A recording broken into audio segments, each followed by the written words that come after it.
Hi, welcome. In this video, I want to take just a couple minutes to respond by way of a social media post that popped up on my Facebook wall, on my stream. And again, seeing a lot of this, a type of posts put up by, bribery-based, permissive dog trainers who align with this idea that training is a learning-based exercise once a relationship problem is underway. And you see a lot of this type of rhetoric. And again, a great video I put up. I'd encourage you to check it out on my YouTube channel by way of Victoria Stillwell and Jennifer Arnold, engaging in this type of, rhetoric to try to quarterback this bribery-based idea of what training is. And again, there's no accident why so many dog owners continue to struggle in their relationship with their dogs, even as they engage by way of this very popular idea, as they use treats to motivate dogs to respond. So dogs, again, talk about this, dogs can look fantastic in the training environment as they're doing their typical sit down, come and stay. Meanwhile, no change is actually happening. And again, I encourage you to check out the statement question. Okay, I call it the question of the century, posted up on top of my Facebook page. That really gets to the heart of the matter in terms of the criteria, okay, that these trainers are using to establish that the perception of dogs are actually changing the right way by way of diminishment of unwanted behavioral issues within the framework of superficial response. And to date, not a single trainer, okay, has been able to respond to this question, because understand it's all assumption based. Okay, the criteria I talk about, influence and control, which I'm going to get into here in a moment, you're going to hear some rhetoric here, influence and control are not part of the process. So again, I talk about the problem, I talk about why it's so common for dog owners to encounter a counterfeit pitch or change, even as they invest their time, money, and energy into this idea of things. But meanwhile, again, understand that this is where we're at. Understand the dog training world is in bad shape, and it's blame shifting has become normalized, blaming dogs when change doesn't actually happen. Then you're seeing all these inherent problems. And again, you see a lot of these type of posts, very much like Zach George type posts popping up on social media. So I'm going to play just play this and just respond to it. So again, this is a public service announcement. So I feel compelled to respond to this public service announcement. And so the word truth here doesn't belong. Okay, understand that this does not belong. But this is the type of misinformation put out in terms of social media. And again, I line this up. And here's the thing. Don't take my word for it. Go and do your own research. Just look at the state of the dog training world. It's an absolute train wreck. You're seeing all this divisiveness. You're seeing these individuals who identify as force-free, even balanced dog trainers who align with this ideology. But look at all the problems. I mean, things are not getting better in the dog training world. They're getting worse.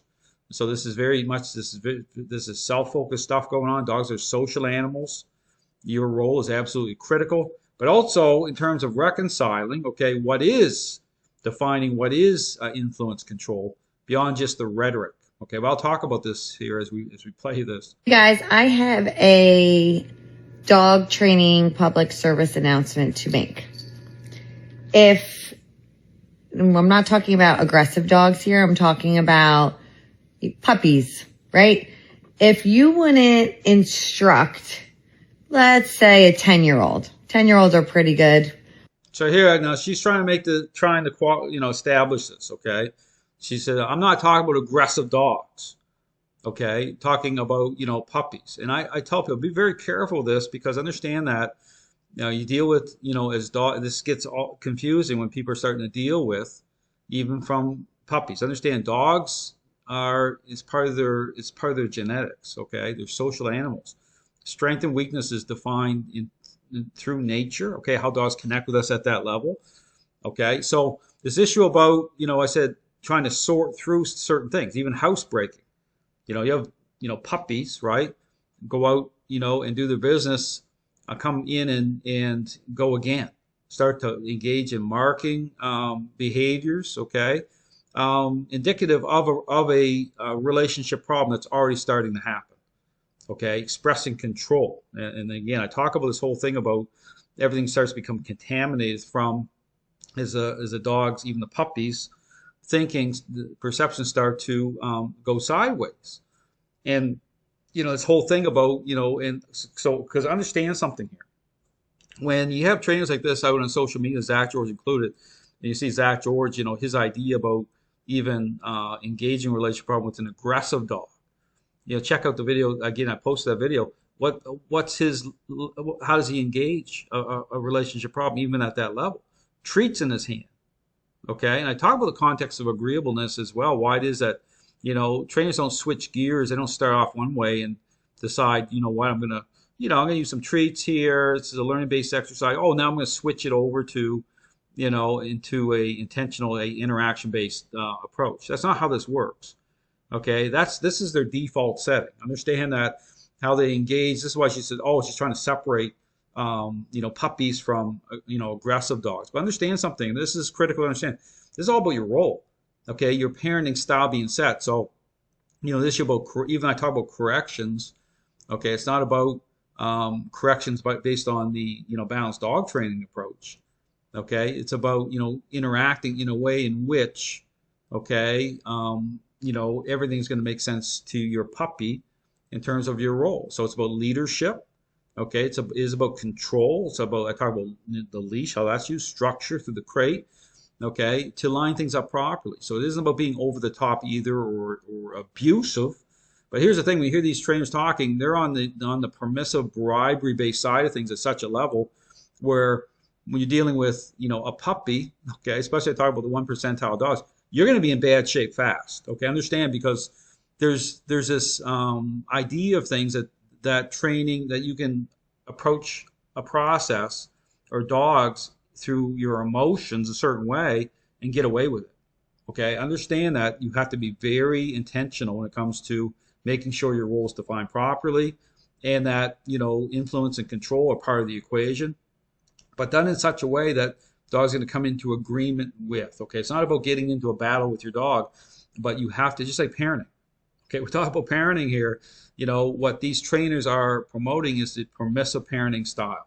You can do your own research. Look at the permissive parenting style and all the inherent problems, how that sets things in motion in terms of a selfish, self-focused, narcissistic child. Look at society.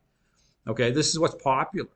And the deceptive nature here is understand that dogs that are gaining control in the relationship, they will attach to certain people even as they're gaining control. So you have this attachment thing happening, possessiveness, and you'll be so confused because you'll be like, well, I don't understand. My dog loves me more than everybody else. And you have all these problems happening. You won't be able to sort through anything, right? Because you're buying into this idea of things right from the beginning.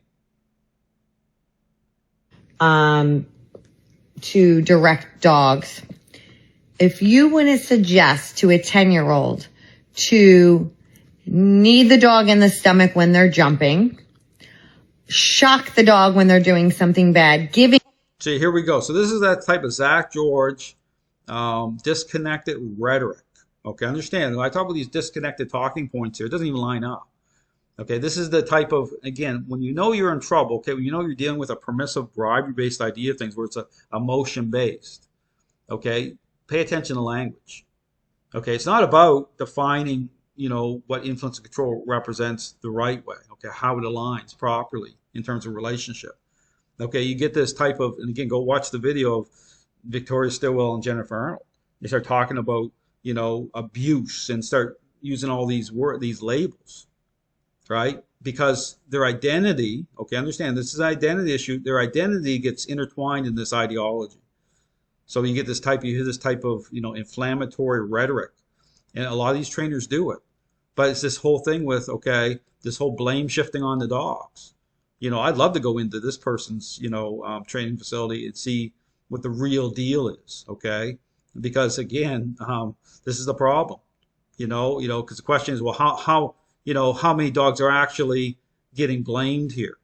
What position are dog owners being put in beyond just, throwing some treats around, to do a proper audit transparency, all the same things. This is why Zach George, I talk about, God, that's why his videos look a certain way, right? Because it's impossible to showcase bribery, okay? Giving them that tool of a shock collar to do, correcting them or yanking them with a spiked collar when they're disobeying.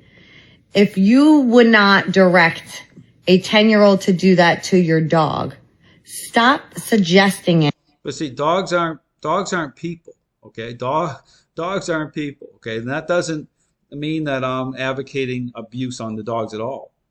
Okay, dogs are animals. Okay, and this is the thing about this humanization part where people and get caught in this trap, this permissive bribery-based trap, and the collateral damage of that. You get themselves put in the and then dogs end up in shelters.